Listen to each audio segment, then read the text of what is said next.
Everyone, thanks very much for being here today. I just wanted to make a couple of comments.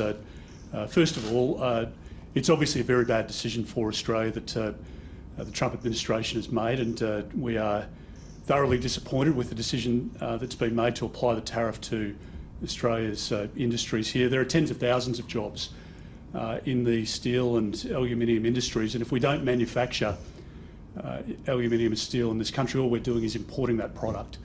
So it's imported at a higher cost, and it's also therefore more detrimental to the environment as well.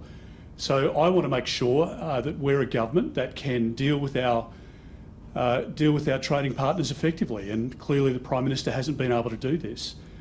It's obvious that Anthony Albanese and Kevin Rudd have had a shocker. The Prime Minister can't secure a phone call, let alone a meeting with the President of the United States, and how on earth can an outcome be negotiated if the President won't even take the Prime Minister's call? So it's not just Australians who see the Prime Minister as weak and incompetent, it's our trading partners as well. And the sad reality is, because of the Prime Minister's inability to deal with this issue, Australian jobs are at risk and Australian industry is at risk. And the Prime Minister needed to get this right, and he didn't. This Prime Minister has made our country less safe. The Prime Minister says that we live in the most precarious period since the end of the Second World War. He's made economic decision after economic decision, which has driven up the cost of groceries. Their energy policy is a disaster. And now it turns out that he can't even get a phone call with the President of the United States. This is a bad day for Australia. A bad day because of the decision that our ally in America has made, but even worse because the Prime Minister is on his knees and can't even get a phone call or a meeting with the President of the United States, our closest ally. And I think it says something about the Prime Minister's inability to govern. And Australians just can't afford 3 more years of this.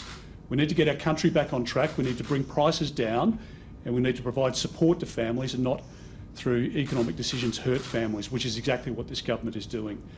So I think the Prime Minister has a lot to answer for here, and I just don't think the Prime Minister can brush it aside as just another decision. This is a bad day for our country, and the Prime Minister has completely failed in his attempts to stand up for our country. We don't believe that an outcome wasn't possible. We negotiated an outcome with America when the coalition was in government in 2018, and this Prime Minister has failed to do it because the President won't even take a call, won't even grant a meeting with Anthony Albanese. And it shows how incompetent and how hopeless this Prime Minister is. I'm happy to take any questions. Other countries, Mr Dutton, did secure meetings, but they also failed to negotiate any sort of exemption. What is the purpose of criticising our government right now if those ones who did meet with them did fail, and how would a Dutton government navigate this going forward? Well, our country has a trade surplus with the United States. That distinguishes us from most other countries. And that was the basis upon which the coalition was able to argue in 2018 for an exemption from the tariffs. Now, the Prime Minister hasn't even been able to mount that argument because the President won't even pick up the phone when Anthony Albanese calls. He can't even get a meeting, which is why the Prime Minister hasn't gone to the United States. The Prime Minister of Japan has gone to the United States, and our Quad partner India, Prime Minister Modi has gone to the United States to meet with the President.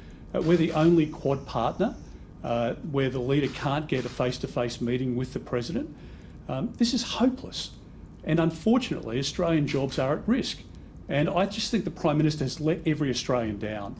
The coalition government was able to negotiate an exemption largely because we were able to prosecute our argument more effectively than what Anthony Albanese can.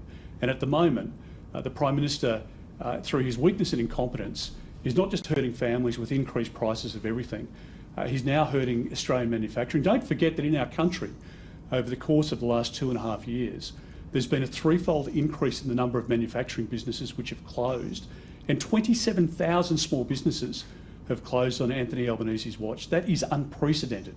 And this Prime Minister is a disaster for our economy, for our energy prices, for manufacturing, and Australians cannot afford 3 more years of an Albanese government, particularly because it would be a minority government with the Greens, which would crush industry and destroy jobs and economic activity. If tariffs remain and the coalition is elected, what will be your first steps in undoing that? Well, our first step would be to talk with the President and with the administration, as we did in 2018, and negotiate this to a successful outcome. That's what we would do. It's what we did before, and it's what we would do when we were re-elected in May. This Prime Minister is weak and incompetent. He can't make decisions in our national security interest. Our country is less safe than it was 3 years ago because of Mr Albanese's incompetence. Our country is less prosperous and families are less prosperous. Businesses are going broke at a record rate because of Mr Albanese. And I believe that there is a much greater opportunity for our country into the future through our plan, through our ability to grow the economy and make decisions through our good economic management, which will help businesses and help small businesses in particular, but help families most importantly recover from this disastrous period of government under Mr Albanese. Yesterday you said that you'd use divestiture powers on insurance companies if there was a concentration of market share, people not being able to get cover or paying high prices. Do you think there is such a concentration of market share at the moment? I'll just say this, that under the Prime Minister's watch, under Labor's watch, insurance premiums have gone up by over 20%, in some cases much higher than that. In many other cases, Australians can't get insurance at all. And there is a serious problem with insurance in this country. And the Treasurer might want to stick his head in the sand, but there are people, families who are going without insurance because they can't afford an astronomical premium under this government. And if they don't insure their home or their business, then that is catastrophic in the case of a natural disaster or an arson or some other devastation to their business or to their home.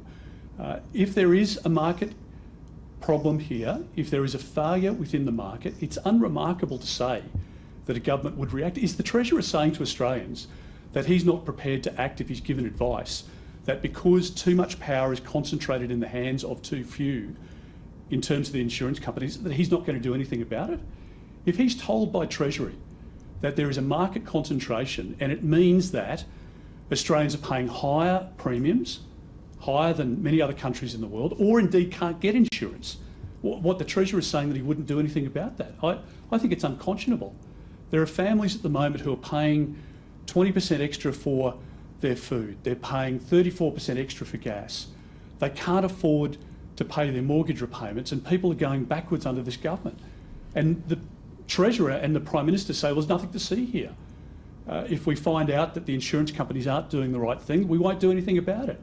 I think Australians would be absolutely horrified to know that this Prime Minister and this Treasurer have given up on them, not just in relation to insurance premiums, but in relation to general management of the economy otherwise. I suppose the confusion is around your Deputy Leader and your Treasurer say you wouldn't, right? So I suppose if you're elected, do you think that it's at a position where there's such a market concentration that you need to step in? Well, I was very clear, I've been very clear, and I think we've been very consistent in relation to our policy position. If there is a failure of the market here, if the free market has failed consumers, certainly something has failed consumers at the moment, because under this government, people are paying 20 or 30%, in some cases much higher increases in premiums. In many cases, they just can't get insurance. And in that scenario, something is wrong. And if my government gets advice that there is a concentration of market share that is distorting the insurance market, driving up premiums and meaning that people are being excluded from getting policies, then we will act. And we would act very quickly. If this government has given up on Australians and is saying to Australians that if you've got a problem with the insurance company, there's nothing Labor will do for you. And I just find that completely unacceptable. Just back on tariffs, do you believe that Australia could secure a carve-out at a later date?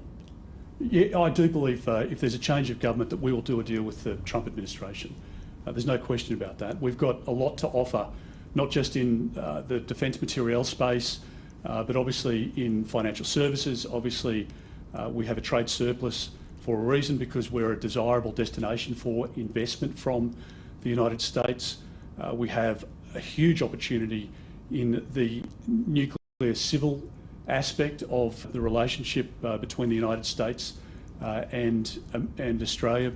That deal, of course, is not there for the Labor government to do, because their renewables only policy is destroying the economy, driving up electricity and gas prices. And we know that with the government's emissions commitments, their reduction targets, they won't even talk about it publicly now as to what that will mean for further electricity and gas price increases. So yes, absolutely, I believe that we can get a deal done with the Trump administration because we will be a strong government that stands up for our national interests, that fights for our national interests and stands up for Australians, Australian jobs and Australian industry and economic growth in our country. This Prime Minister is completely out of his depth. He has no idea what he's doing when it comes to energy, when it comes to the economy, when it comes to national security, when it comes to keeping Australians safe, and when it comes to this relationship, which obviously is now critically broken between the US and Australia because of the Prime Minister's incompetence. This was framed as a test by the opposition for Kevin Rudd, given his previous comments about President Trump. Is his position still tenable? Well, I just don't think the Prime Minister can blame Kevin Rudd when the Prime Minister can't even get a call from the President of the United States himself. I mean, the Prime Minister would have been on a plane, surely, like every other comparable nation and partner and ally of the United States, if there had have been a meeting organised. But it's obvious now that the Prime Minister couldn't even get a meeting, let alone a phone call, with the President of the United States, and it shows a complete failure of this Prime Minister's Prime Ministership. It's incompetence, and he can blame Kevin Rudd, and I'm sure Kevin Rudd's got some blame to bear as well. But this Prime Minister has failed, and he can't blame the Treasurer and the hapless Minister for Trade and the poor, incompetent Defence Minister. This is his problem, and it's of his making. And he should have put more into this negotiation, but instead, I just don't think the Prime Minister knows which way to jump on these issues. Mr. Dutton, what would you have done differently on tariff talks as a whole? Well, we would have had very serious discussions from the very first day. We would have had a competent ambassador to open doors in the United States, as we did with Arthur Sinodinos and with Joe Hockey. And we would do what we did in 2018. We would use every lever of government to negotiate an outcome. We would have looked at a more comprehensive trade deal with the United States, I think in relation to the civil nuclear industry, in relation to rare earths and critical minerals. There is an enormous play for us in that space, and the government just hasn't been capable of delivering that deal. And I think the competence of the Prime Minister now is really on full display for the Australian public to see. It's not just on the economy and costs where this Prime Minister has failed. Cost of living has gone through the roof, and now, of course, we are a less safe country, and now we are putting at risk a vital industry for our country because the Prime Minister just didn't have the capacity or the ability to stand up for our country and negotiate an outcome that was in our national interest. I will always act in our national interests, and I will stand up and fight very hard for our national interests to make sure I can support families and make sure that I can support small businesses and get our economy growing. And make sure that our standing in the world is restored, because under this Prime Minister, Australia has become a laughingstock in the eyes of many because we've got a Prime Minister who's just not up to the job. On the Jura Caravan incident, when it was initially revealed, it's some pretty extraordinary details. You described it as potentially the worst casualty attack in the country. Why didn't you think it was important to personally attend the briefing the day after it was revealed? Oh, look, I think this is an issue that has blown up in the government's face, to be honest. I mean, where's Tony Burke today? Tony Burke's gone to ground because he humiliated himself yesterday. We've got the Prime Minister out giving different versions of when he knew what, when. If the Prime Minister had knowledge that this was a hoax, why didn't he tell the Jewish community to try and assuage some of their fears that they rightly had? Why didn't the Prime Minister step up and provide the information to the Australian public? The Prime Minister was still out there in January after the Deputy Commissioner of the Australian Federal Police said that they had already drawn the conclusion that this was a hoax. The Prime Minister was out there talking about this being a terrorist attack. Now, it just doesn't add up, and the timelines are all wrong. And I know Tony Burke was trying to throw mud yesterday, which is what bad governments do when they don't have a good story to tell about their own track record. But the fact is that the government has let the Jewish community down and let the Australian public down. And there are obvious questions that are being asked in New South Wales at the moment. But why do we say that it was going to be, or that it could be, a significant terrorist attack? Because the New South Wales Police told us that it had the potential to have a 40-metre blast zone, which would have been catastrophic. So we acted on the information that was available. Chris Minns, the Premier of New South Wales, who's much more competent than this Prime Minister was out there referring to this constantly as a terrorist attack in the planning. So I just think the Prime Minister here, instead of trying to throw mud, should be honest with the Australian public, which so far he hasn't been. And if he had information that he kept from the public, why? Why wasn't the Prime Minister out there saying it? Tony Burke and the Prime Minister are saying, oh, we didn't request briefings. Of course we did, and we received them as a coalition.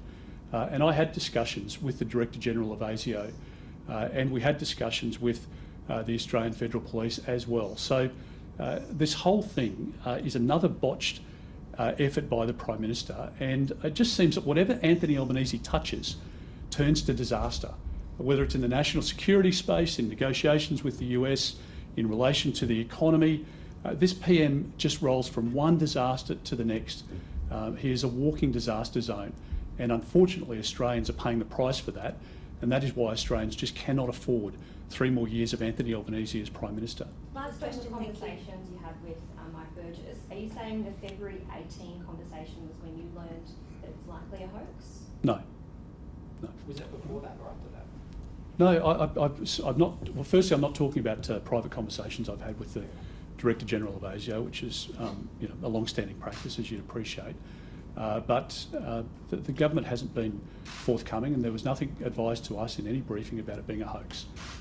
And if the Prime Minister had that advice right from the start, assuming that he'd been speaking with the AFP, who would say now that they had formed that judgment, then why didn't the Prime Minister provide that information? I mean, where was Mark Dreyfus as the Attorney General? Tony Burke is out there now offering all sorts of gratuitous advice, but that's just a mud-throwing exercise, which is actually blown back in his face.